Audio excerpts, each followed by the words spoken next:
오늘 하나님께서 저와 여러분에게 주신 말씀은 갈라디아서 6장 12절, 13절 2절 말씀입니다. 갈라디아서 6장 12, 13절 2절 말씀 2절 합독하겠습니다. 무릇 육체의 모양을 내려 하는 자들이 억지로 너희에게 할례를 받게 함은 그들이 그리스도의 십자가로 말미암아 박해를 면하려 함뿐이냐. 할례를 받은 그들이라도 스스로 율법은 지키지 아니하고 너희에게 할례를 받게 하려 하는 것은 그들이 너희의 육체로 자랑하려 함이라. 아멘. 갈라디아서의 맺은 말은 매우 독특합니다. 내가 너희에게 이렇게 큰 글자로 쓴 것을 보라. 그렇게 시작합니다. 마치 왕의 포고문을 붙이듯이 그렇게 명령으로 시작하는 특이한 갈라디아서 맺은 말입니다. 그도 그럴 것이 큰 글자는 하나님께서 친수로 기록하신 언약과 심판의 말씀, 곧 십계명의 두 돌판과 바벨론의 벨사살 왕의 연회에 그 분벽에 손가락이 나타났은 메네 데겔 우바르신이라는 그러한 같은 표현입니다. 마치 어명이요 하고 붙이는 것처럼 하나님의 친수의 명령이요 하고 붙이는 말씀이 오늘 계속해서 나눌 갈라디아서의 맺은 말입니다. 그 맺은 말의 핵심은 두 가지입니다. 그리스도의 십자가와 하나님의 새 창조라는 것입니다. 이 두 가지가 현미경과 만원경이 되어서 하나님의 나라와 복음의 진리를, 또 갈라디아서 말씀을, 또 다른 복음을 구별해낼 수 있는 것이다. 그렇게 선포하고 계십니다. 오늘 주신 말씀은 먼저 그리스도의 십자가를 말하고 계십니다. 오늘 주신 2절 말씀을 3가지로 나누어서 살펴보기를 원합니다. 이 말씀 나눌 때 저와 여러분의 심령에 그리스도의 십자가가 선명하게 새겨지는 성령의 역사에 있기를 주의 이름으로 축복합니다. 첫째로 이 말씀은 모든 세대, 모든 교회, 모든 성도들에게 하신 하나님의 명령입니다. 갈라디아서를 보면 다른 복음을 전하는 거짓 교사들의 구체적인 정체를 드러내지 않습니다. 3장 1절을 보면 누가 너희를 꾀더냐, 5장 7절에도 누가 너희를 막아 진리를 순종하지 못하게 하느냐. 구체적으로 그들이 누구인지 바울은 알고 있었습니다. 그럼에도 불구하고 그들의 대상의 정확한 이름과 그들의 본질들을 밝히질 않아요. 그것은 바울이 갈라디아서를 쓸 때 특별히 생각해서 밝히지 않은 것입니다. 신학적으로는 이것을 비명시적 표현이다 이렇게 얘기해요. 명시하지 않는 거예요.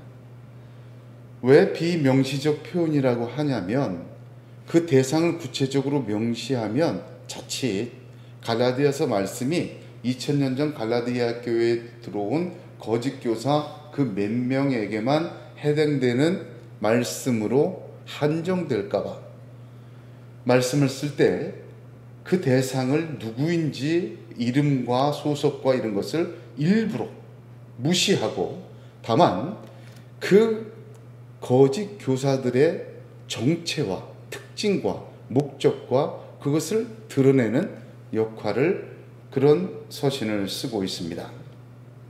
또 하나 주목해야 될 것은 본문을 보면 그들의 정체를 드러낼 때 뭐라고 쓰이냐면 무릇 육체의 모양을 내려하는 자. 또 13절에도 너희의 육체로 자랑하려 함. 육체라는 단어를 쓰고 있음을 주목해야 됩니다. 바울 서신에서 육체, 육신이라는 단어의 뜻은 하나님의 영이 떠난 존재, 사람을 이야기합니다. 창세기 6장 3절을 보면 여호와께서 가라사대 나의 신이 영원히 사람과 함께 하지 아니하리니 이는 그들이 육체가 됨이라. 그러나 그들의 날은 120년이 되리라. 신이 떠났어요. 노아의 홍수 전에 여호와의 신이 떠나서 육체가 되어버렸어요. 그 육체를 얘기해요. 하나님의 영이 없는 존재, 하나님과 상관없는 육신의 존재, 그것을 육체, 육신, 이렇게 바울 서신은 사용합니다. 로마서 8장 4절, 7절, 8절 보면 육신을 쫓지 않고 그 영을 쫓아 행하는 우리에게 율법의 요구를 이루어지게 하려 하심이라. 육신의 생각은 사망이요 영의 생각은 생명과 평안이니라. 육신의 생각은 하나님과 원수가 되나니 이는 하나님의 법에 굴복지 아니할 뿐 아니라 할 수도 없습니다. 육신에 있는 자들은 하나님을 기쁘시게 할 수 없느니라. 이게 바울 서신에 나타난 육신의 의미예요. 주된 의미예요. 그러나 여기 갈라디아서 6장 12, 13절에 쓰인 육체라는 의미는 하나님의 영이 없는 그런 존재라는, 죄악된 존재라는 표현이 뜻이 아닙니다. 여기서 육체라는 것은 말 그대로 헬라어로 사르크인데 육신을 갖고 있는 존재. 무슨 얘기냐? 비명시적 표현이에요. 사람은 모두 똑같아. 그 말과 같은 거예요. 모두가 육체 아닙니까?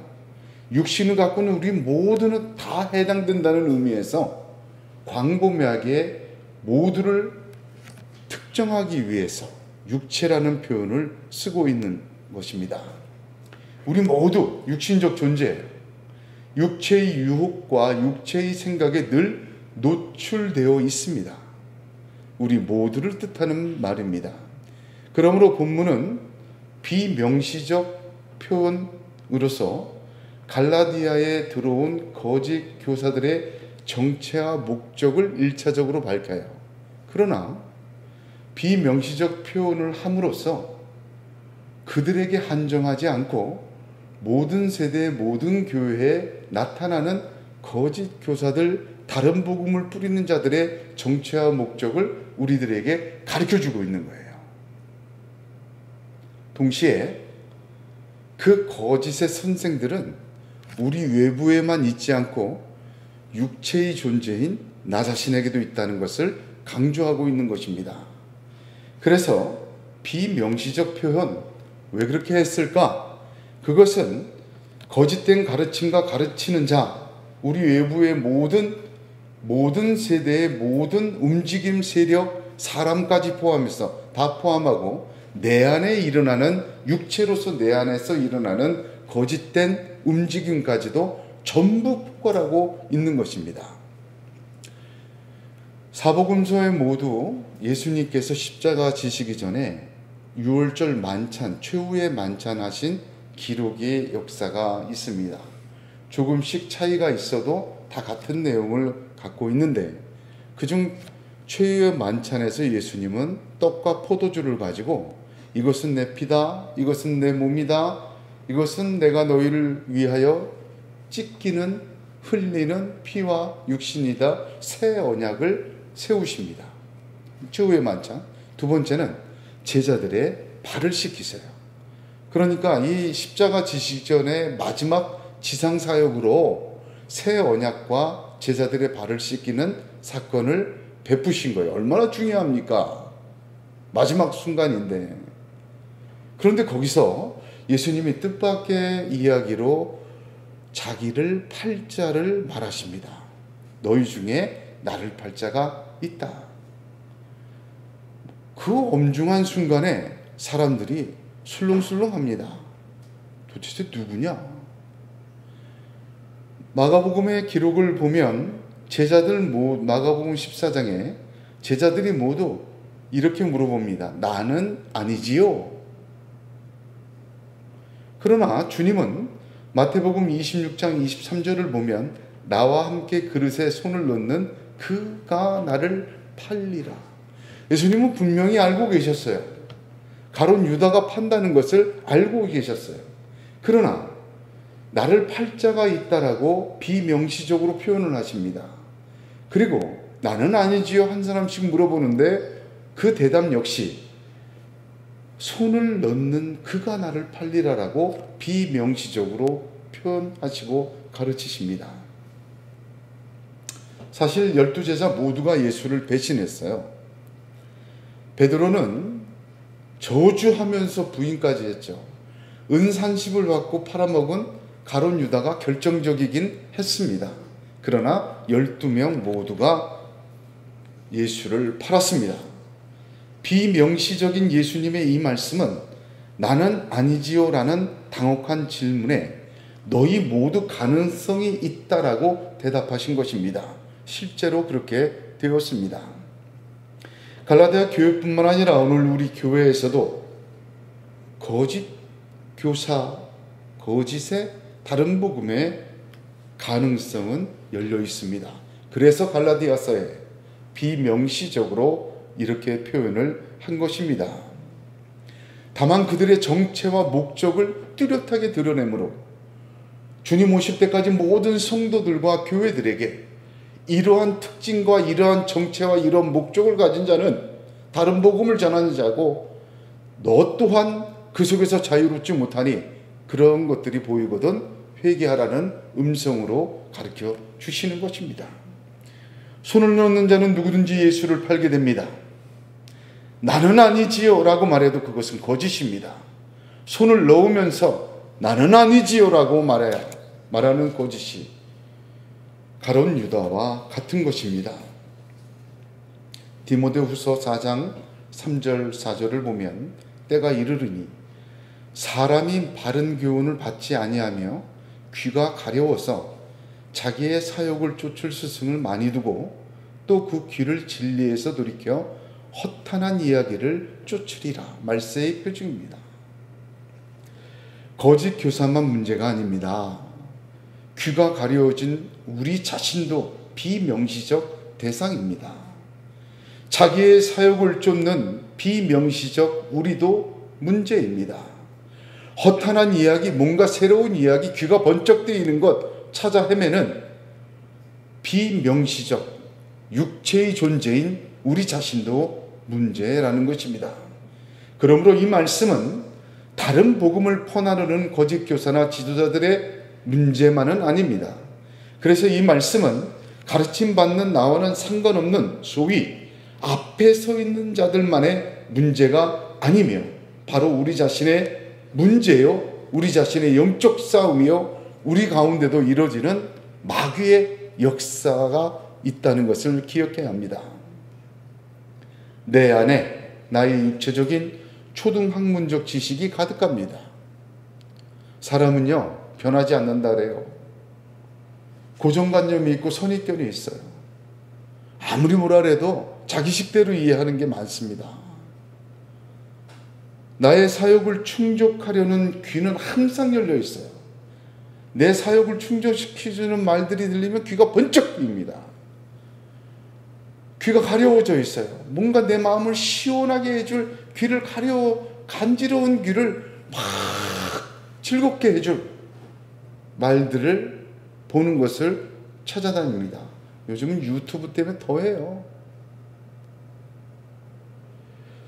내 정욕과 내 안위함을 위해, 나의 성공과 평안을 위해 나의 나됨, 하나님 없는 육체로서 성공하고 만족하고 형통하고 취득하고 자아신현을 위한 동기를 가지고 말씀과 진리를 취사 선택하고 왜곡하고 거절하고 받아들이는 우리 자신도 해당합니다. 그래서 성경은 이 하나님의 친수의 포고문을 비명시적으로 기록하신 것입니다.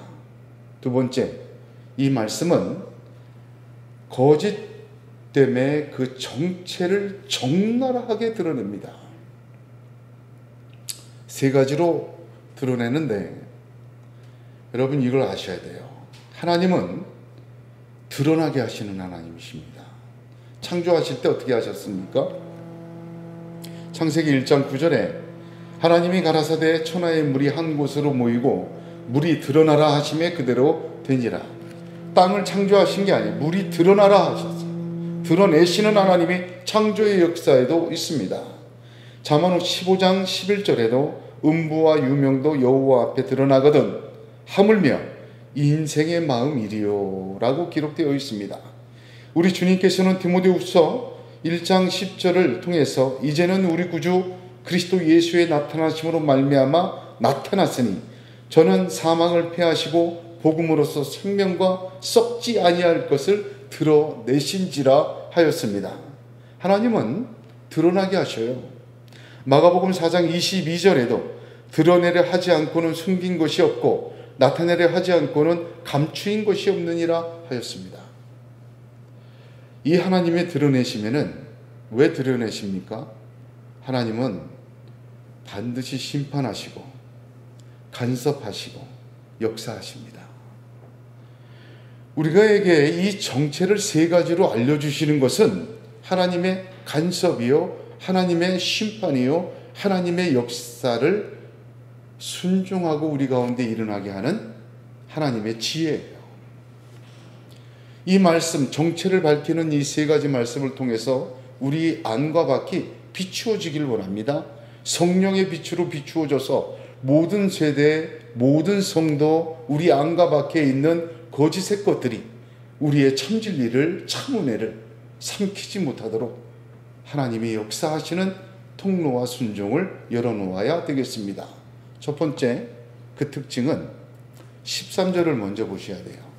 13절 보면 뭐라고 시작합니까? 할례를 받은 그들이라도 이렇게 시작합니다.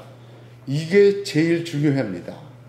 할례를 받은 그들이라는 표현은 성경학자 요하네스 문크라는 분은 이를 할례를 받아들이는 자들이라고 해석하였습니다. 무슨 뜻이냐면 할례를 자신에게 하도록 허용한다는 뜻이에요. 자발적인 의지로 말입니다. 정확한 해석입니다. 또 이 단어의 품사가 분사인데 그 분사 형태는 할례를 이미 받았거나 할례를 받으려고 준비하고 있거나 또 할례를 받고 있는 중이거나 완료, 현재, 미래 모두를 포함하는 단어입니다. 그러므로 할례를 받은 그들은 이란 말은 할례를 자발적으로 자기에게 허용한 그들은 이런 뜻입니다. 이 또한 비명시적이지만 그 거짓의 핵심과 정체를 분명하게 드러나게 하신 것입니다. 거짓 교사들뿐 아니라 이방인들 중에서도 예수 믿은 사람들 중에서도 교회 안에서도 교사들이나 신앙 좋다는 사람까지도 어떻게 했습니까? 할례를 받았거나 할례를 받으려고 하거나 할례가 그것도 좋다고 용인하고 있다는 것입니다. 그런 대상 전체를 의미하는 것이 이 뜻입니다. 진리가 기준이 아니라 자기 자신이 판단과 기준이 되어 할례를 허용한 사람들을 얘기해요. 거짓된 진리는요, 그럴 수도 있다 그러면 안 돼요. 거짓된 진리는 내가 받아들이거나 또 받으려고 하거나 그럴 수도 있다라는 자세를 취하면 안 됩니다. 용인해서는 안 됩니다. 가능성의 하나라고 열린 사고를 해서는 안 됩니다. 여긴 닫아야 돼요. 복음의 진리는 닫아야 돼요. 열어서는 안 됩니다. 할례를 받은 그들이라는 말은 열어놓은 자들이에요. 그럴 수도 있다라고 생각한 자예요. 십자가의 복음 외의 것을 용인하거나 받아들였거나 받아들이려고 하거나 그럴 수도 있다고 허락한 자들입니다. 두 번째, 육체의 모양을 내려 하는 자들입니다. 모양을 낸다, 이게 한 단어예요. 매우 희귀한 단어입니다. 지금 현존하는 헬라어로 쓰여진 문서 중에 성경 이곳과 파피루스 한 곳 딱 두 곳에만 쓰인 단어라고 합니다. 직역하면 두 단어의 합성어인데 좋은 얼굴, 직역이에요. 모양을 낸다는 뜻이 좋은 얼굴이라 그 말입니다. 영어 성경 NIV 번역이 좀 정확한데 좋은 인상을 주고자 노력하고 있다, 그렇게 번역했어요. 그러니까 육체의 모양을 내려 하는 자, 좋은 인상을 주려고 나타내는 자, 그런 뜻입니다. 사무엘상 16장 17절에 여호와께서 사무엘에게 이르시되, 사울 얘기죠? 그 용모와 신장을 보지 말라. 내가 이미 그를 버려놓으라. 나의 보는 것은 사람과 같지 아니하니 사람은 외모를 보거니와 나 여호와는 중심을 보느니라 하였습니다. 그렇습니다. 사람은 외모를 볼 수밖에 없고 외모를 봅니다. 좋은 인상을 주고자 하는 것 당연해요. 그거 나쁜 것 아니에요. 그런데 문제는 그 앞에 붙은 말이에요. 육체의 모양을 내려 하는 자. 좋은 인상을 주려고 하긴 하는데 어떤 좋은 인상? 그래봐야 육체인데 육체의 좋은 인상을 풍기려고 애쓰는 이 꼬짓된 거죠. 육체라는 말이 붙었잖아요. 우리가 우리 육체로 좋은 인상을 주고자 하는 것이 최우선의 목적과 목표가 되는 것은 거짓입니다. 거짓 교사들이에요. 그들의 가르침, 또 우리의 욕심은 우리 육체라는 존재, 그죠? 우리 육체라는 것을 좋게 풍기려고 미워해요. 오로지 육체가 주어입니다. 자기의 평판과 자기의 가치와 자기의 유익과 자기 인생의 자랑을 위해서 좋은 인상을 주려고 애쓰는 것. 그런 사람 보면 딱 알아보세요. 저거 거짓이다. 내 안에도 그런 게 있으면 이거 거짓이다. 베드로전서 3장 3절 4절에 너희 단장은 머리를 꾸미고 금을 차고 아름다운 옷을 입는 외모로 하지 말고 오직 마음에 숨은 사람을 온유하고 안정한 심령에 썩지 아니할 것으로 하나 이는 하나님 앞에 값진 것이니라 하였습니다. 자, 누구에게 잘 보여야 돼요? 누구에게 우리가 좋은 인상 풍겨야 돼요? 하나님 앞에 값져야 돼요. 하나님에게 아름다워야 돼요. 내 육체가 아니라 숨은 사람을 치장하는 거예요. 그 하나님 앞에 아름다워져야 합니다. 세 번째로 그들의 정체는 스스로 율법은 지키지 아니하는 자들입니다. 할례를 받은 그들이라도 스스로 율법은 지키지 아니하고, 그렇죠? 스스로 율법은 안 지켜요. 또 로마서 2장 25절에 내가 율법을 행한즉 할례가 유익하나 만일 율법을 범한즉 내 할례가 무할례가 되었느니라. 이미 로마서에서 이 논쟁 다 끝낸 건데 여기 반복이 돼 있어요. 로마서 3장 20절을 보면 그러므로 율법의 행위로 그의 앞에 의롭다 하심을 얻을 육체가 없나니 율법으로는 죄를 깨달음이라 하였습니다. 율법은 다 지킬 수가 없어요. 바리새인 중에 바리새인이었던 바울은 그 한계를 분명히 알고 있었습니다. 또 성경에도 율법을 다 완전히 지킨 자가 한 명 없어요. 의인은 없나니 하나도 없다.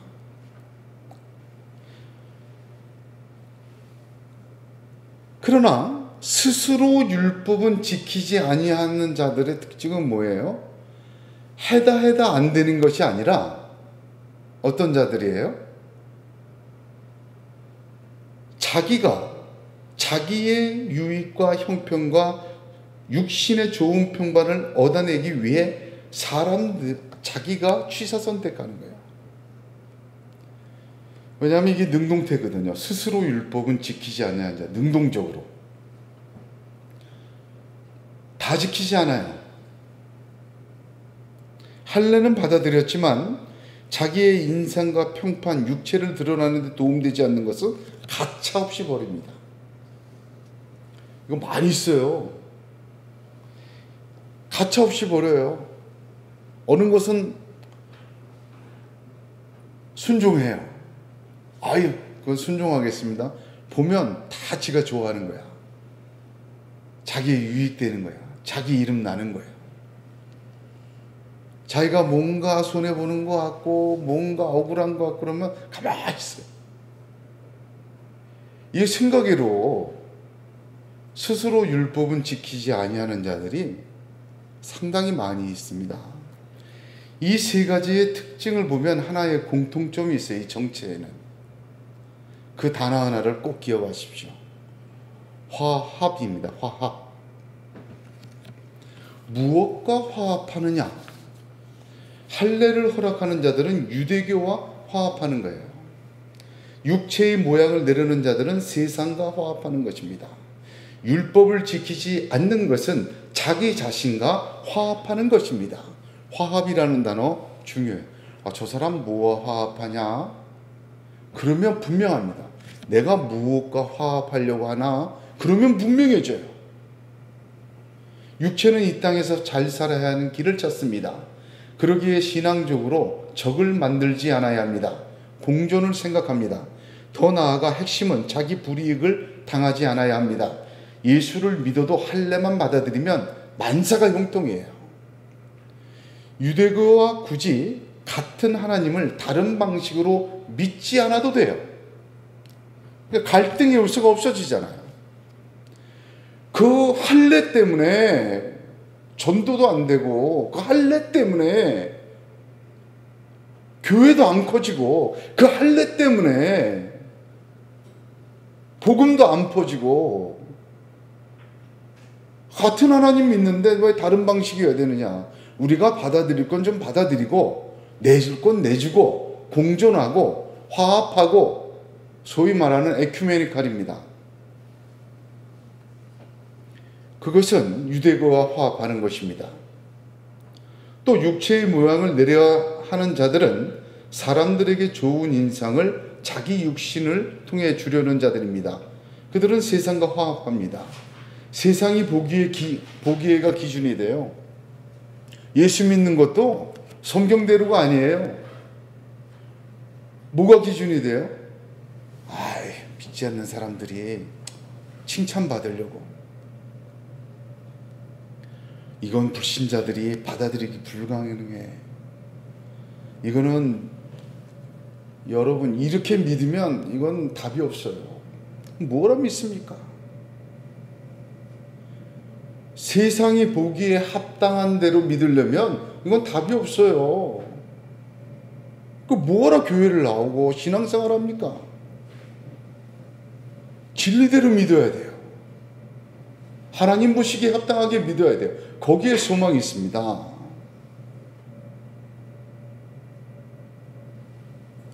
불신자와 세상들이 받아들이기에 적당하도록 자기를 변화시키고 신앙을 감추거나 왜곡해요. 이거는 큰일입니다. 교회의 문턱을 낮춘다는 의미로 자행되는 수많은 세속화가 바로 그것입니다. 심지어 예배도 하나님을 경배하는 것이 아니라 사람의 감동과 은혜 받음에 초점이 맞추어져 있어요. 전도지 제가 안 사요. 감동과 은혜가 있는 예배. 도대체 저거 누구를 위한 예배? 볼 때마다 좀 화가 나요. 사실은 그래요. 누구를 위한 예배야? 사람이 영광 받으려고 예배하는 거에 모여서? 사람이 은혜 받으려고 예배하는 거에 모여서? 아닙니다. 예배는 하나님을 높이는 거예요.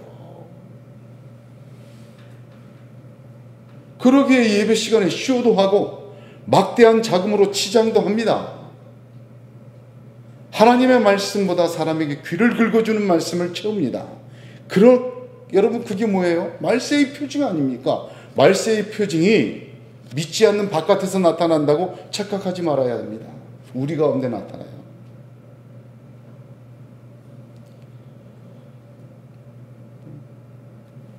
스스로 율법을 지키지 아니하는 자들은 자기 자신과 화합하는 자입니다. 모든 육체는 율법을 다 지키지 못합니다. 스스로 알고 있습니다. 그러므로 늘 가난한 심령이 될 수밖에 없어요. 늘 울어도 못 다 갚는 주님의 은혜 때문에. 그거 구질구질하다 이거야. 뭐 맨날 늘 우냐 이거지. 예수 믿고 뭐 맨날 울고 맨날 가난해질 수가 있냐 이거죠. 좀 풍요로워지고 성공하고 뭔가 으쌰으쌰하고 언제나 죄인임을 깨닫게 하는 그 존재적인 율법을 무시하게 돼요. 그래서 그 율법을 삭제합니다. 그리고 왜곡합니다. 비틀어요. 약간 흐릴 것은 흐리고 진하게 할 것은 진하게 하면 적당합니다. 적당하게 지키고 적당하게 믿어서 적당히 자신을 합리화합니다. 신앙적이라고 하면서 살아있는 양심을 죽여야 계속 존재할 수 있기 때문입니다. 또 이런 사람을 보면 아주 신경질적으로 자기는 의롭다고 합니다. 남들은 다 죽일 놈이라고 잘못된 것이라고 말합니다. 자기 자신이 드러나기를 극도로 삼가해서 모든 모양을 감춥니다. 만약 드러나게 되면 죄 없는 자 나를 처벌하 하면서 악을 씁니다. 그러므로 자아 분열되지 않으려 스스로 율법을 지킬 수 없는 존재임을 입으로 얘기합니다. 이것이 반복이 되어 율법 따위 하나님의 말씀 따위 두렵지도 않고 때와 시를 따라 자기와 화합한 자는 왜곡하고 첨가하고 비틀고 삭제합니다. 그리고 스스로의 거짓 가면 속에 자신을 감추고 허망한 채로 허망한 육체의 모양과 할례로 의시됩니다. 돌아다니며 남들을 정죄하고 정죄함으로 자신을 합리화합니다. 어떤 사람 보면 다 잘못됐대. 다 잘못됐대. 그 사람 밥 먹기도 싫어요. 열왕기상 6장 8장 61절 그런즉 너희 마음을 우리 하나님 여호와와 화합하여 완전케 하여 오늘과 같이 그 법도를 행하며 그 계명을 지킬지어다 하였습니다. 여러분, 우리는 하나님과 화합해야 됩니다. 말씀과 화합해야 돼요. 믿음으로 화합해야 합니다. 예수 그리스도와 화합해야 돼요. 주님의 십자가와 화합해야 합니다. 거짓의 정체는 자기 자신과 화합해요. 유도교라는 신앙과 화합합니다. 이 세상과 화합해요. 아니에요. 하나님 나라와 화합해야 돼요.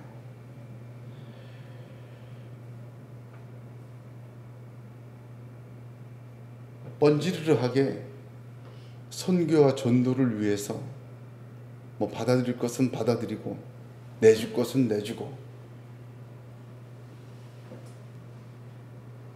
주의 피 묻은 복음은 내줄 수 없습니다. 그걸 위해 다 순교했습니다.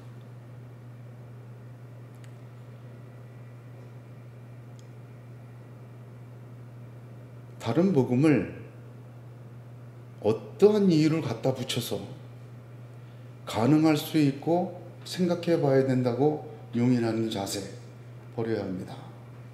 예수만을 구원받는 길이 아니며 부처에게도 또한 마호메드에게도 그것도 저것도 아닌 착하게 살면 그저 좋은 것 아니고 구원이라고 받아들이거나 동의하거나 받아들였거나 용인할 생각을 버려야 합니다.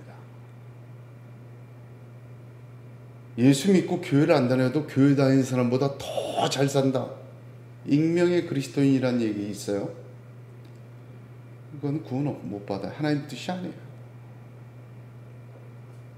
초대교회는요, 사도행전 24장 5절을 보면 우리가 보니 이 사람은 연병이라, 전염병이라 그 말이죠.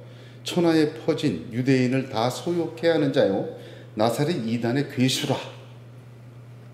초대교회인들은요, 전염병으로 취급됐어요. 그러나 이제 복음만으로 구원을 주시는 하나님의 은혜만 붙들은 그들은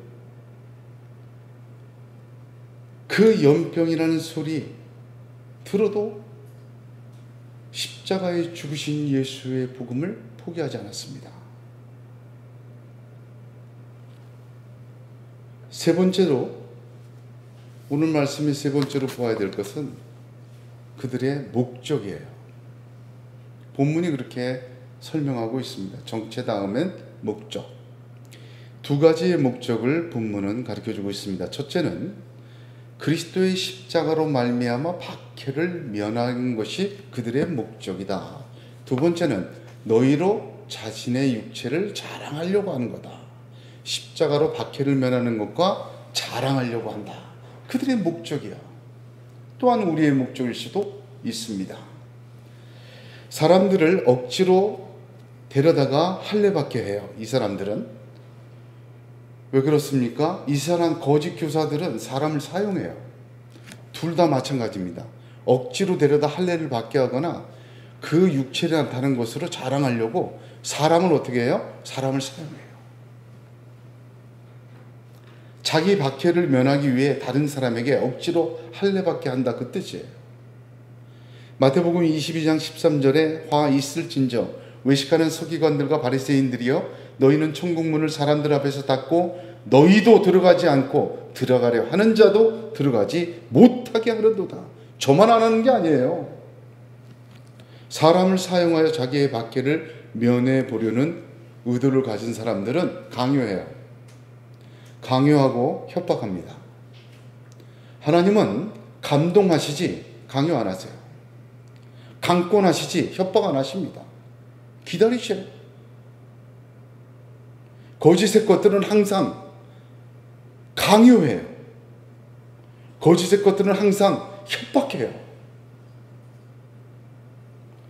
십자가는 고린도전서 1장을 보면 십자가의 도가 멸망하는 자들에게는 미련한 것이요 구원을 받는 우리에게는 하나님의 능력이라 하였습니다.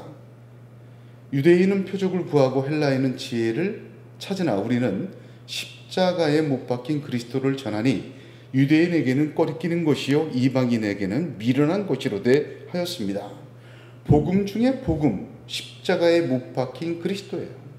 사도들이 전한 복음이 뭐예요? 십자가 못 박힌 그리스도를 전했다 그래요. 그냥 그리스도가 아니에요. 십자가에 못 박힌 그리스도를 전해서 박해를 받은 거예요. 예수가 그리스도야. 근데 십자가에 못 박혔어. 십자가에 못 박혔던 것만 빼면 박해받을 이유가 없었어요. 이 꺼리끼는 것, 십자가, 미련하게 보이는 것, 십자가. 그것만 치우면 기독교는 그 당시에 엄청난 선교와 부흥을 이어갈 수 있었어요. 초대교회 예루살렘 인구가 12만 명 정도, 12에서 14만 명 정도였어요. 그런데 그 초대교회에서 예수 믿고 구원받고 기독교가 몇 만이 됐냐? 2만에서 3만이었대. 언제? 그 사도들 시대에. 베드로가 한번 설교할 때 3,000명, 7,000명 얘기했잖아요. 거기만 10,000명이야. 그를 통해서 부흥해갖고 야고보가 거기 담임 목사였는데 그 예루살렘 사도행전 보면 그 예루살렘 교회 신도수가 2만에서 3만이었어요. 그 당시에 박해하던 시기에. 만약 거기서 사도들이 모여가지고 십자가 빼자, 할래, 넣자, 그러면 예루살렘이 복음화됐어요. 예루살렘이 복음화되면 안디옥에서 선교사 파송할 필요도 없었어요.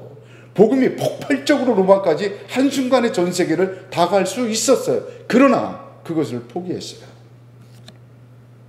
왜?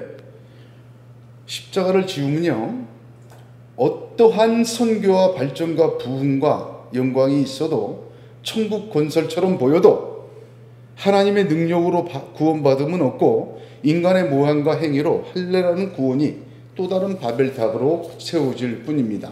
예수 믿으면서 당하는 박해를 누가 좋아하겠습니까? 더군다나 2000년 전에 그런 박해는요, 목숨이 왔다 갔다 하는 거예요. 자기뿐만 아니라 자기 가족 전체의 생업도 다 잃어버리는 극심한 것이었어요. 지금도 박해는 다 사용합니다. 형통과 번영과 성공을 주장합니다. 그러기 위해서 십자가는 지나간 이야기로 만들어야만 하는 것입니다. 주님께서는 마태복음 5장 11절에 나를 인하여 너희를 욕하고 핍박하고 거짓으로 너희를 거스려 모든 악한 말을 할 때에는 너희에게 복이 있다 하셨습니다. 마태복음 13장 21절에 그 속에 뿌리가 없어 잠시 견디다가 말씀을 인하여 환난이나 핍박이 일어나는 때에는 곧 넘어지는 자요 씨 뿌리는 자의 비유에서 말씀하셨어요. 여러분, 뿌리가 뭐예요? 십자가입니다. 그리스도의 십자가의 죽으심이 우리의 뿌리예요. 그거 없으면 떨어지는 말씀도 열매 못 맺습니다. 타버려요. 우리 존재의 뿌리, 우리 믿음의 뿌리, 우리 신앙의 뿌리가 뭐예요? 예수의 십자가입니다. 예수의 십자가는 걸림돌이 아니라 뿌리입니다. 어떤 열매를 얻고자 뿌리를 잘라버리겠습니까? 뿌리 없는 가을나무와 같이 살아있으나 죽은 자입니다. 정말 하나님이 원하시는 신앙은 주님의 십자가로 말미암아 박해를 피하는 것이 아닙니다. 여기를 한번 보세요. 이거 제일 중요합니다. 십자가로 말미암아 뭐 할 생각하지 마세요. 십자가로 말미암아 모든 것을 하십시오. 이게 우리 뿌리가 돼야 돼요. 십자가로 말미암아 무언가 하려고 하지 말고 십자가로 말미암아 모든 것을 하시기 바랍니다. 묵상과 기도와 예배와 헌신과 인내와 말씀 모든 것이 십자가로 말미암아 되어져야 돼요. 박해까지도. 십자가로 유대교와 화합하십시오. 십자가로 자기 자신과 화합하십시오. 십자가로 세상과 화합하십시오. 십자가 빼고 화합하면 큰일 나요. 십자가로 하나님과 화합하십시오. 십자가로 말씀과 화합하십시오. 십자가로 주 예수와 화합하십시오. 십자가로 하나님 나라와 화합하십시오. 왜요?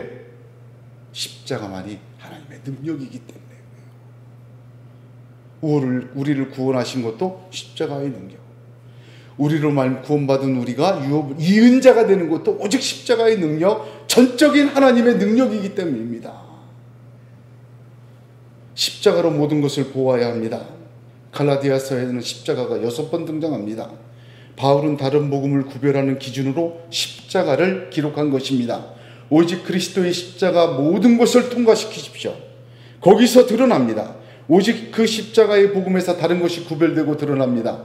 사도들은 언제나 십자가의 예수를 전하였습니다. 그 그리스도의 십자가는 우리의 구원 복음의 이례적 통과 의례가 아니라 유업을 이은 자로 되는 능력이요, 또한 그 길을 갈 수 있게 하는 유일한 하나님의 능력이 나타나는 통로이기 때문입니다. 두 번째, 거짓의 목적은 육체로 자랑하는 것입니다. 13절은 원문에서 보면 왜냐하면으로 시작해요. 그러므로 박해를 면하게 하려 함이라. 왜냐하면 이렇게 되는 거예요. 더 깊은 의도를 드러냅니다. 외적으로 박해를 면하고 갈등을 피하고 더 나은 신앙생활과 교회 발전과 하나님의 나라를 세운다는 착각으로 믿음이 아닌 사업을 하는 거예요. 그런데 그들의 내면의 깊은 동기는 할례받은 너희의 육체로 자랑하고 싶은 것이라. 자랑하다는 이 단어는 득이양양하다, 기뻐하다, 뭐 그런 뜻 갖고 있습니다. 무슨 뜻 말입니까? 너희들을 할례시켜서 득이만만하는 거예요, 내가. 왜? 자기의 성과가 너희들이기 때문에. 너희들을 할례받게 만든 건 내 성과야. 바람은 여기에 중요한 게 있어요. 왜 자랑이라는 말에 중요한 게 있어요. 내 말이 맞다. 자기의 정당성의 증거로 우리를 할례받게 만든다는 거예요. 자기의 정당성, 자기의 온전함, 자기의 성과, 자기의 성취, 사람을 억지로 할례받게 만들어 그 증거로 삼는 것입니다. 그래서 이런 사람들 율법을 지키든지 안 지키든지 상관없어요. 하나님 까불면 죽어라고도 소리치면서 지 멋대로 해요. 사람을 막 사용해요. 하나님의 말씀을 제멋대로 해석하고 사용합니다. 그 관심이 오직 자기의 성공과 성취를 자랑하고 싶어서요.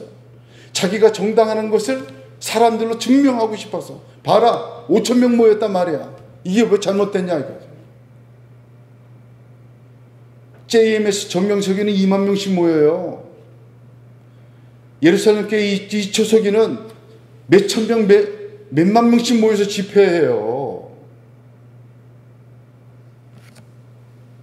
아닙니다. 하나님의 이름을 자랑하시기 바랍니다. 그 이름으로 자랑 삼으시길 바랍니다. 역대상 16장 10절에 그 성호를 자랑하라. 무릇 여호와를 구하는 자는 마음이 즐거울지로다 하였습니다. 고린도후서 10장 17절에 자랑하는 주 안에서 자랑할지라 하였습니다. 온 땅에 오직 한 번 우리 주 예수 그리스도만이 우리의 자랑입니다. 그분의 십자가로 우리가 구원을 얻을 뿐 아니라 하나님 나라의 유업을 이은 자가 됩니다. 그분의 십자가로만 새 창조를 이루시는 것입니다. 십자가는 지나가는 것이 아닙니다. 늘 붙들어야 되는 것입니다.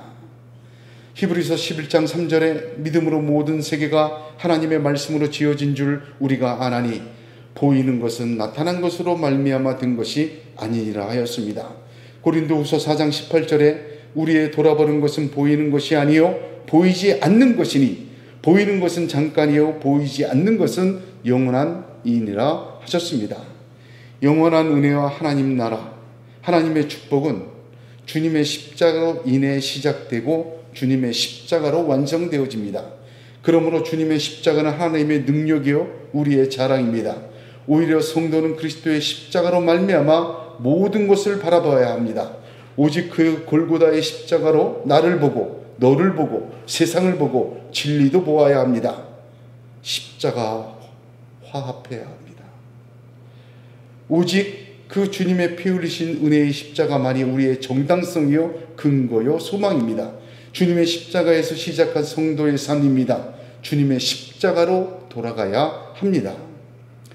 여러분 여러 소리 들어서 좀 여러 진리 때문에 헷갈려요?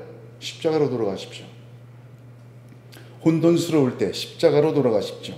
이 말을 들으면 그런 것 같고 저 말도 맞는 것 같고 허용하려는 마음이 자꾸 마음속에 열립니까? 십자가로 돌아가십시오. 무언가 우리의 행위나 선택이 다 옳게 보이거나 다 나쁘게 보이거나 이것도 아니고 저것도 아니고 뭐 잘 모르겠다 할 때 어떻게 해야 돼요? 십자가라고 하십시오. 비록 실수가 있어도 하나님은 십자가를 묵상하며 십자가를 통해 간 자 그 실수를 선으로 바꿔놓으세요. 할렐루야. 바꿔놓으세요. 모든 큰일을 만났어요. 결혼해야 돼요. 결혼시켜야 돼요. 장래가 있어요. 취업이 있어요. 이사를 해야 돼요. 승진이 있어요. 인생의 길을 정해야 돼요. 다 큰일을 만났어요. 십자가로 가십시오. 주님과 상관없이 일어나는 일들처럼 보이지만 그것을 주님과 상관있게 만들어야 돼요. 나 혼자 해결하고 세상의 진리대로 해야 될 것 같지만 주님과 화합해야 돼요. 주님의 십자가 그런 것들을 화합하기 시작할 때 놀라운 하나님의 간섭이 일어나고 하나님의 그 놀라운 일상적인 일들이 하나님의 사건으로 바뀌는 체험을 하게 하십니다. 그렇게 되는 성도님들이 되기를 축복합니다. 십자가에서 다시 생각하고 십자가에서 자랑하고 거기에서 다시 결단하고 거기에서 다시 하나님의 나라를 바라보고 거기에서 자기 독생자를 주신 하나님을 만나며 거기에서 오직 십자가에서 내 삶도 받은 은혜도 받아야 할 축복도 바라보고 믿음을 가지는 우리가 되어야 되겠습니다. 여러분 감정도 그렇게 십자가로 가져가셔야 돼요. 사람이 멀쩡할 땐 괜찮은데 막 분노가 치밀거나 어떤 그 감정에 막 휩싸이게 되잖아요. 슬퍼지거나 또는 뭐 자꾸 탐욕이 생기거나 뭐 자기도 주체할 수 없는 그게 생겨요. 우리 육체이기 때문에 어쩔 수가 없어요. 십자가로 가져가십시오. 그 십자가 아래 묻으셔야 돼요. 그러면 그 주님의 놀라우신 은혜가 주님과 상관없어 보였던 내 감정 속에도 역사하십니다. 그 십자가라는 뿌리가 오늘 저와 여러분에게 깊이 뿌리가 내려지고 그 주의 피 묻은 십자가만이 우리의 신비에 새겨지고 돌아가는 이 주일 아침 되기를 우리 주 예수 그리스도의 이름으로 축복합니다. 기도하겠습니다.